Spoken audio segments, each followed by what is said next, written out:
Good morning. Today we will discuss regarding the measurement of pressure. Nearly all industrial processes uses liquids, gases or both. Controlling this process requires the measurement and control of liquid and gas pressures. Thus, pressure measurement is one of the most important of all the process measurement. Now, the term pressure is used for designating the force per unit area exerted by a fluid on a containing wall. So, fluid pressure is an exchange of momentum between the molecules of the fluid and container wall. So, pressure means force per unit area exerted by a fluid on a surface of the container. Therefore, P equal to F upon A, where F equal to force in Newton and A is the area in meter square.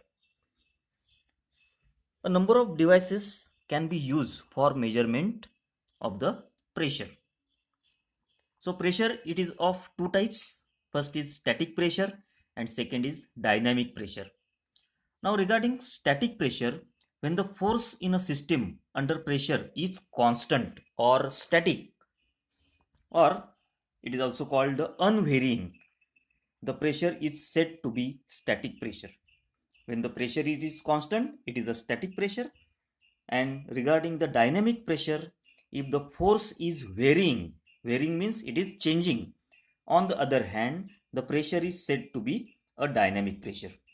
So when the pressure to be measured is constant, it is called a static pressure. And when the force or the pressure or the force it is varying, it is called a dynamic pressure.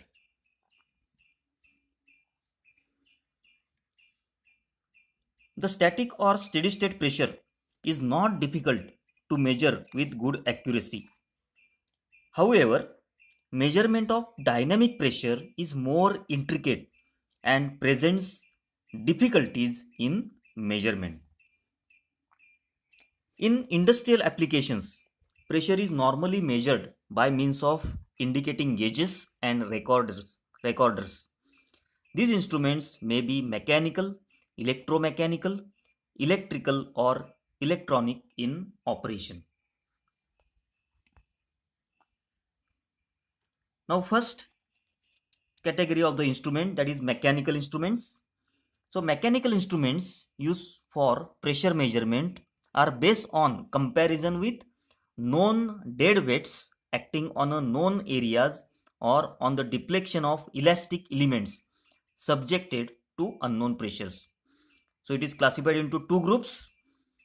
So first group includes those instruments in which pressure measurement is made by balancing the unknown force produced by pressure under measurement against a known force.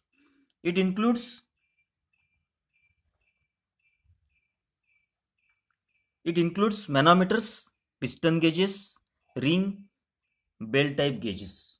So you can see the classification of pressure measurement. So it is there are two categories that is shown in a slide. First it is a mechanical and under it is a electromechanical. So in a mechanical, you can measure the static or dynamic force. So in a static, different equipments are manometer, U-tube, well type and incline. The second group of instruments includes the balancing the unknown force through a force produced on a known area due to stress in an elastic medium. The elastic member used are Bourdon tubes, bellows and diaphragms. Now the second category, that is electromechanical instruments. So these instruments generally employ mechanical means of detecting pressure and electrical means for indicating or recording pressure. So these are suitable for dynamic measurements as they have excellent frequency response characteristics. You can see in a classification. On the left hand side, there is a mechanical instruments. So in that there is a measurement of static and the dynamic. Then second category, that is electromechanical instruments. And third category, that is electronic instruments. So these pressure measuring instruments normally depend on some physical change that can be detected and indicated or recorded through electronic means. So these instruments are used for vacuum measurements. Now, elastic pressure elements, or you can say it is a sensing elements. The main types of sensing elements are Bourdon tubes, diaphragms, capsules, and bellows. All except diaphragms provide a fairly large displacement that is useful in mechanical gauges and for electrical sensors that require a significant movement. Now, elastic pressure elements or mechanical type transducers are used for measurement of very high pressures, about 700 meganewton per meter square.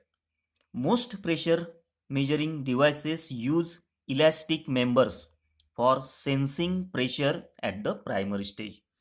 So most of the pressure measuring devices, it uses elastic members for sensing pressure. These elastic members convert pressure into mechanical displacement, which is later converted into an electrical form using a secondary transducer. These devices are many a time known as force summing devices. So you can see in a diagram on the top, you can see the Bourdon tubes.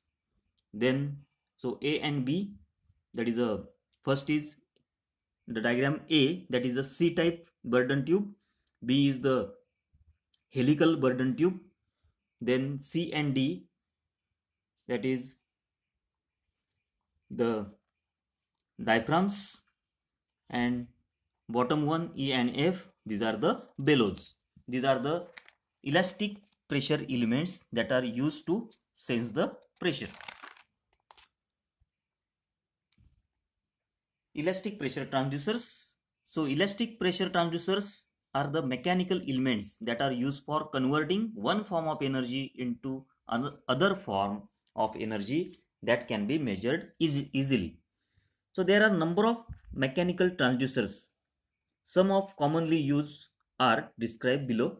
So first is Bourdon tube pressure transducer, second is diaphragm pressure transducers, and third is bellows pressure transducers. Now we will see the principle of working, construction, and the working of Bourdon tube pressure transducers. So it uses a coiled tube which, as it expands due to pressure increase, causes a rotation of the arm connected to the tube.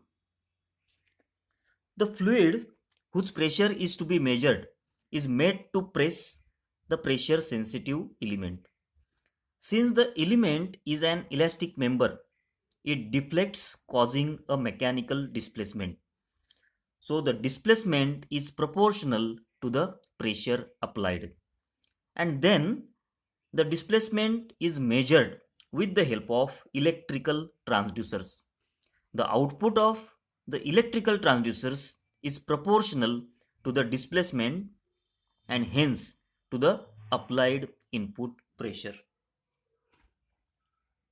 So you can see the principle of Bourdon tube. So Bourdon tube measuring element is an thin-walled C-shaped tube or spirally wound helical or coiled tube. So in that, two tubes are used, or the different tubes that are used for sensing the pressure, that is shown. First it is a C-type Bourdon, second it is a helical Bourdon, and third one, that is a coil Bourdon tube that is used for the purpose of measurement. When the pressure is applied to the measuring system, through the pressure port, that is a socket. The pressure causes the Bourdon tube to straighten itself, thus causing the tip of the Bourdon tube to move. The motion of the tip is transmitted via the link to the movement, which converts the linear motion of the Bourdon tube to a rotational motion that causes the pointer to indicate the measured pressure. So you can see the detailed diagram of the Bourdon tube. You can see in the diagram, first is the socket through which the pressure it is applied. Then there is a C-type Bourdon tube that is shown. There is a scale. Then there is another end of the Bourdon tube that is called the tip, that is a sealed end.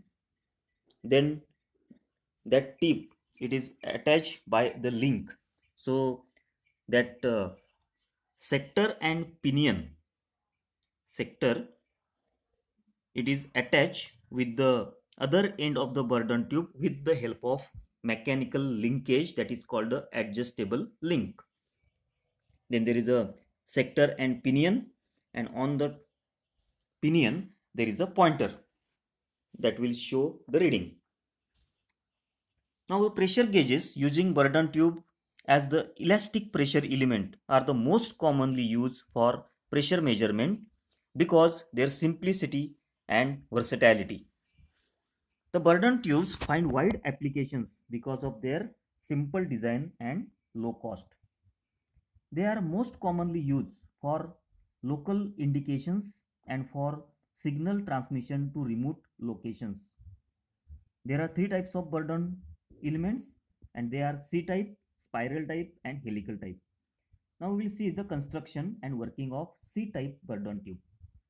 The tube which is oval in section, so the cross section of the tube, it is a oval shape, is formed into an arc of 250 degree, and hence the name C for the configuration. One end called the tip of the tube is sealed and is called the free end. This is attached by a light link or light link work to a mechanism which operates the pointer. The other end of the tube is fixed to a socket where the pressure to be measured is applied. So you can see in a diagram, at the bottom you can see the socket from where the pressure is applied, and other end of the tube, that is called the tip of the tube. So that tip, it is sealed and it is called the free end. The internal pressure tends to change the section of the tube from oval to circular, resulting straightening of the tube. When you apply the pressure, the tube tends to straighten. That is, shape of the tube, it is changed from oval to circular, resulting straightening of the tube. The tip is connected to the mechanical linkage, and gear and pinion arrangement amplifies displacement. So that displacement, it is amplified, that mechanism. Thus displacement of the tip is converted into deflection of the pointer. So there is a small displacement in a tip due to straightening of the tip. It is amplified, that gear and pinion arrangement and mechanical linkage, resulting to the deflection of the pointer. Now material used for Bourdon tube. So this is a principle, construction and working of the Bourdon tube.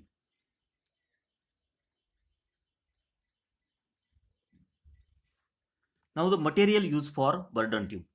So Bourdon tubes are made of different materials which include brass, alloy steel, stainless steel, bronze, phosphor bronze, beryllium, copper, etc. The choice of the type of material to be used depends upon its elastic characteristics, suitable for the pressure range, process medium, temperature, and corrosive resistance of the media to be used. So phosphor bronze is used in low pressure applications where atmospheric is non-corrosive. Stainless steel or monal is used as a high pressure applications and where atmosphere is corrosive. So you can see the different types of Bourdon tubes, that is C-type, spiral, twisted tube. And at the top, the cross section of the tube, it is shown. Now the advantages of the Bourdon tube. So it has a low cost, it has simple construction, time tested in applications, availability in a wide variety of ranges including very high ranges, adaptability to transducer designs for electronic instruments. It has a high accuracy, especially in relation to cost.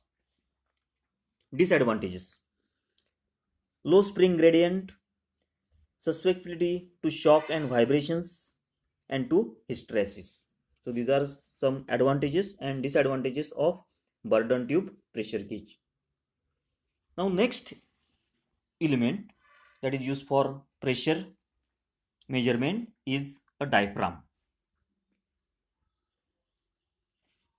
The movement of the diaphragm is a convenient way of sensing low pressures. A diaphragm is a circular disc of thin, springy metal firmly fixed at its rim. So the diaphragm is a circular shape, convoluted membrane that is attached to the pressure fixture around the circumference. The pressure medium is on one side and the indication medium is on the other side. From one side of the diaphragm, the pressure it is applied, and on the other side there will be the indicator of the pressure. The diaphragms provides fast acting and accurate pressure indication.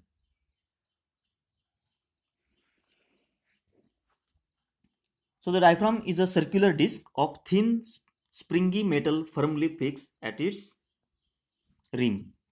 The unknown pressure is applied to one side of the diaphragm, and since the rim of the diaphragm is rigidly fixed, there is a deflection of the diaphragm. So you can see in a diagram, the displacement of the center of the diaphragm is directly proportional to the pressure and therefore can be used as a measure of pressure. The displacement of the diaphragm may be transmitted by an arm fastened to its center to a mechanical linkage, which magnifies that displacement before applying it to a pointer of the indicating device. So the diaphragm are of two types. First is flat and corrugated. You can see at the bottom different types of diaphragms. So corrugated diaphragms have an advantage over flat diaphragms because of the increased effective area and consequent greater sensitivity. In many applications, two or more diaphragms are joined to form a capsule. So on a last diagram, you can see the series of diaphragms that are joined forming a capsule that is used for the pressure measurement. So two types of diaphragms are generally used: metallic diaphragm gauge and slag diaphragm gauge.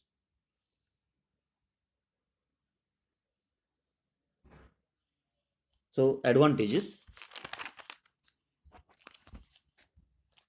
that is cost is moderate, it possesses high over range characteristics, it is adaptable to absolute and differential pressure measurement.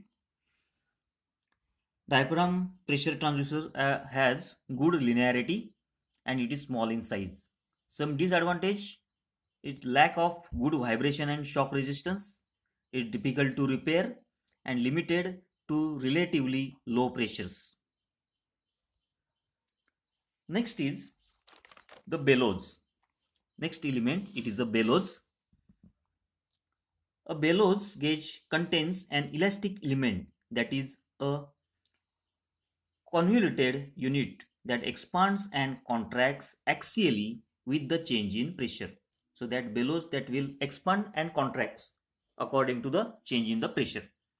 The pressure to be measured can be applied to the outside or inside of the bellows. However, in practice, most bellows measuring instruments have the pressure applied to the outside to the bellows. So you can see the diagram of the bellows. So input pressure from one side, the pressure it is applied to one side of the bellow, and from the other side there is a pointer that is attached to the other side of the bellow, which shows the deflection. A metallic bellows is a series of circular parts. These parts are formed or joined in such a manner that they are expanded or contracted axially by changes in pressure.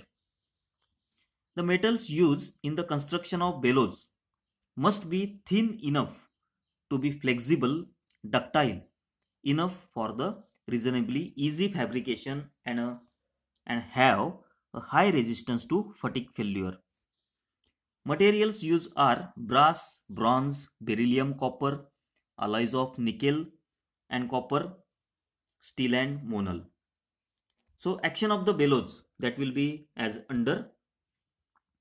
The pressure to be measured is applied from the top end. The pressure inside the bellows extends its length. So after applying the pressure, length of the bellow that will be get increased. Since the top end it is fixed, there is a displacement to the bottom end to which rod is connected. The displacement of this rod is directly proportional to the pressure inside the bellows. The displacement of the rod is small and may be amplified by using mechanical linkage and then transferred to a pointer moving over a calibrated scale. So from the top the pressure it is applied, and from the bottom, so the length of the bellows that will be changed and that will be amplified by the mechanical linkage, and that pointer that is attached to that rod at the bottom end, which amplifies the small displacement, resulting the reading on a scale. So advantages: it has a moderate cost, delivery of high force, adaptability of absolute and differential pressure. Then disadvantages: compensation is needed, unsuitable for high pressure. So unsuitability of its zero and the stiffness is used in conjunction with a reliable spring of appreciably high stiffness for accurate characterization. Then next element, that is piezoelectric pressure sensor. So you can see the use of crystal. So piezoelectric transducers produce an EMF when they are deformed by a displacement. The pressure to be measured is converted into a displacement through the use of force summing devices. The displacement causes a deformation of piezoelectric crystal and consequently producing an output EMF. The output EMF is then therefore an indicative of the pressure applied. So when the pressure that is applied on a crystal, piezoelectric crystal, it will produce the EMF, and that output EMF that will be indicated by the pressure applied. So quartz is the most commonly used crystal for piezoelectric transducers. The nature of piezoelectric transducers is then production of EMF when they are deformed or stressed. Under static conditions, the EMF produce drops off, thereby producing an error. These characteristics of piezoelectric transducers limits their use only for dynamic measurements. Therefore, As pressure devices, they are most useful where pressure changes occur frequently. Thus, they are particularly useful for measurement of pressure transients in ballistics, in internal combustion engines, or in reaction processes where pressure changes quickly. Advantages of piezoelectric pressure sensors. They are admirably suitable for dynamic measurements on account of their good high frequency response. They have self-generation capabilities which results in simplicity of construction and negligible phase shift between input and output. They are small in size and rugged in construction. Disadvantages: sensitivity to temperature changes. Due to this, reproducible results are not obtained unless the temperature is kept within closed limits. They are unsuitable for static measurements. They have a high output impedance which leads to the loading effects. They are sensitive to cross accelerations and zero shift after extreme shocks. Then some applications that are shown in a slide. It is a versatile tool for measurement of various processes. They are used for quality assurance, process control, and for research and development in many industries.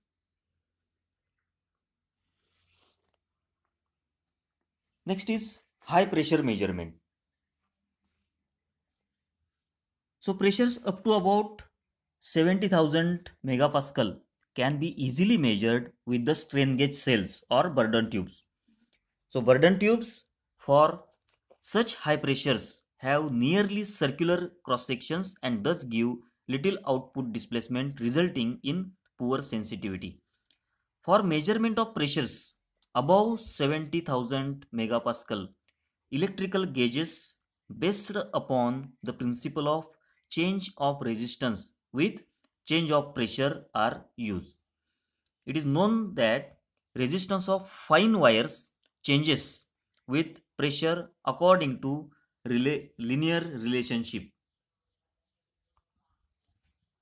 So you can see the relationship. The resistance of the wire changes with pressure according to the following linear relationship.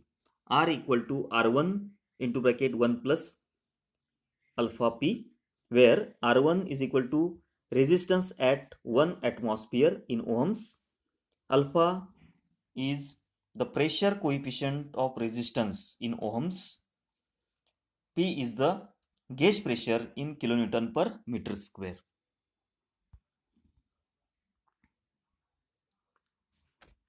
So for high pressure measurement, Bridgman gauge it is used. So diagram of Bridgman gauge it is shown there. A pressure transducer based upon the above principle is called Bridgman gauge. A typical gauge employs a fine wire of manganese or gold chrome. Manganese has a pressure coefficient of resistance of 25 into 10 raised to minus 12 and the total resistance of wire 100 ohm. The wire is wound in the form of a coil enclosed in a pressure container filled with kerosene oil. You can see in the diagram there is a sensing element. Around that there is a kerosene oil. Then there is a bellows with enclosed coil. Then pressure connection through which pressure it is applied. Now one end of the coil is grounded to the cell body and the other end is brought through the suitable insulator. The coil is enclosed in a flexible kerosene filled bellows. So bellows that are used in which kerosene it is filled, which transmit the pressure under measurement to the coil. The change in resistance with change in pressure is measured with Wheatstone bridge. So there is a change in, when there is a change in pressure, so it will result the change in resistance and that can be measured with the help of Wheatstone bridge circuit. The gold chrome is preferred to manganene as it has a resistance temperature coefficient which is 1/2 of that of manganene, and therefore its use results in lower errors on account of temperature changes. This is particularly significant since the kerosene oil used in the bellows will experience a transient temperature change when a sudden change in pressure occurs because of adiabatic compression and expansion. The response of wire resistance to pressure changes is practically instantaneous. However, the accompanying temperature change will cause a transient error if the resistance temperature coefficient is high. So this is the material that is used, thin wire of manganene or an alloy of gold or chromium, which is loosely wound and enclosed in a pressure container. So when pressure is applied, bulk compression effects produce the change in resistance. So this principle that is used. So after applying the pressure, there is a change in resistance which may be calibrated against pressure by the use of Wheatstone bridge. So this is regarding the pressure measurement instruments. Thank you.